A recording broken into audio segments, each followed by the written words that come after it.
కూర్చొని రాయడం అనే ప్రాసెస్ అది ఒక టఫ్ ప్రాసెస్. మనల్ని మనం కూర్చోబెట్టుకోవడం అనేది ఫస్ట్ చాలా కష్టమైన ప్రాసెస్. అది ఎట్లా? రీసెంట్ గా ఒక అనురాగ్ కశ్యప్ ఇంటర్వ్యూ చూసాను నేను. It's the best thing he told. One is like 51 something. He's taking care of his health now. Heart stroke ఏదో వచ్చింది, ఇదంతా స్టంట్ పడింది. ఒక ఇల్లు తీసుకున్నాడు, పాత ఇల్లు తనది. మొత్తం కిచెన్ లేపేశాడు.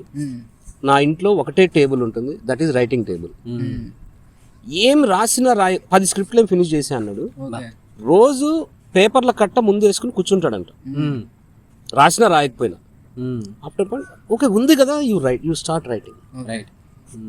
అది దాని ఏమంటారు, ఒక రిలీజియస్ ప్రాక్టీస్ మ్యాన్. ఒక మ్యూజిషియన్, క్లాసికల్ మ్యూజిషియన్స్ వీళ్ళు మన Riyaz every day they do it. Every day ఒక గంట అరగంట ఆ రోజు చేస్తున్న డిసిప్లిన్ వచ్చింది అనుకోరు వాళ్ళు. Writing is something like that.